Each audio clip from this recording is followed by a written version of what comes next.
Bonjour à toutes et à tous, bienvenue pour cette vidéo de présentation pour votre préparation des entretiens de personnalité.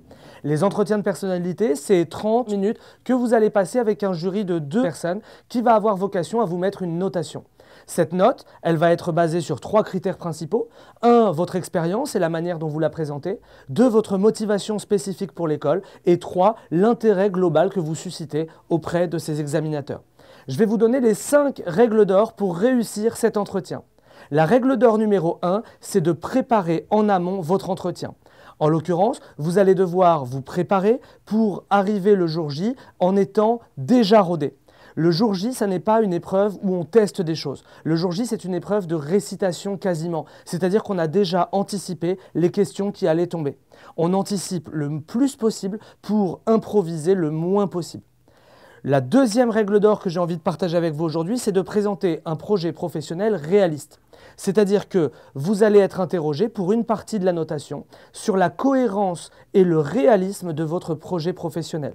On attend de vous que vous puissiez nous donner 3 éléments. 1, le secteur qui vous intéresse. Ça peut être l'automobile, ça peut être les cosmétiques par exemple. 2, la fonction qui vous intéresse. Ça peut être par exemple directeur marketing ou directeur commercial ou directeur juridique. Et enfin, on attend de vous que vous nous donniez 1 ou 2 entreprises qui pourraient vous intéresser particulièrement. Je vous donne un exemple. Moi, ce qui m'intéresse, c'est plutôt le domaine de l'automobile. Dans ce secteur, je me vois bien occuper une fonction de directeur commercial et une entreprise qui pourrait particulièrement m'intéresser, c'est Peugeot.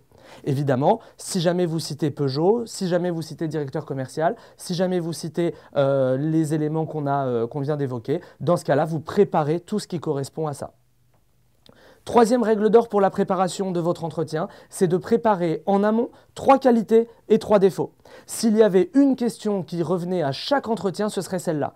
Pour les qualités, je vous conseille d'abord d'insister sur une qualité professionnelle ainsi que sur une qualité humaine. La qualité professionnelle, ça peut être par exemple la rigueur. La qualité humaine, ça peut être par exemple la persévérance ou la gentillesse.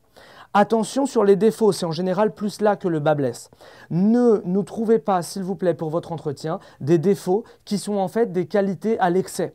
Ne me dites pas, s'il vous plaît, pendant votre entretien, comme on l'entend à chaque fois, je suis trop perfectionniste, je suis trop méticuleux, je suis trop ambitieux. Ce n'est pas vraiment des défauts. On attend que vous donniez au jury des vrais défauts qui vous caractérisent. Par exemple, j'ai le trac quand je m'exprime en public. Par exemple, j'ai peur quand je prends la parole à l'oral.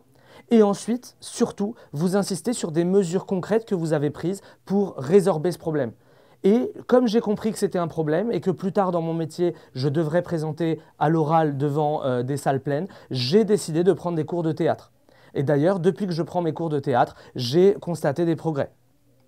Voilà pour ce troisième point sur les conseils que je vous donne. Le quatrième point que je vous donne, c'est de suivre régulièrement l'actualité. L'actualité, ça tombe tout le temps aux entretiens de personnalité. L'actualité, ça doit se suivre de 2 manières. D'abord, par une revue de presse actualisée, à chaque fois, vous devez vous tenir au courant des sujets un petit peu chauds qui tombent et qui ponctuent l'actualité. Vous devez également, sur l'actualité, prendre du recul et être préparé à répondre à une question. Par exemple, qu'est-ce qui vous a marqué dans l'actualité récemment ? Attention, le récemment, c'est un piège. Ça ne veut pas forcément dire la semaine dernière ou le mois dernier. Il faut vraiment que vous ayez préparé quelque chose qui vous intéresse, si possible qui ne soit pas cité par les autres, si possible qui soit en lien avec votre projet professionnel ou avec votre personnalité, et surtout qui soit bien expliqué et que vous nous expliquiez en quoi ça vous a intéressé. Vous évitez à tout prix les sujets de guerre, de politique, de terrorisme, de religion, tous les sujets qui pourraient amener à des débats. Vous n'êtes pas là pour débattre de l'actualité avec votre jury, vous êtes là pour exposer à votre jury ce qui est susceptible de vous intéresser. Le 5e et dernier conseil que je vous donne concernant vos entretiens de personnalité, c'est de voir cet entretien comme un échange et pas simplement comme un interrogatoire. Vous devez construire avec votre jury. Il faut vraiment que vous ayez en tête que les personnes qui composent les jurys, qui peuvent être des membres de l'école ou qui peuvent être des gens qui sont dans le milieu professionnel, ce sont eux aussi par exemple des parents. Ils savent se mettre à votre place, ils ont de l'empathie pour vous, ils ne sont pas là pour vous casser ou pour vous détruire. Ils essayent de recruter les meilleurs élèves pour les promotions à venir. Autrement dit, ils sont de votre côté. Quand vous sentez qu'un argument est mal passé, quand vous sentez un soupir, des regards qui en disent long, adaptez-vous pour ne pas changer radicalement, mais pour montrer que vous savez prendre en compte vos interlocuteurs.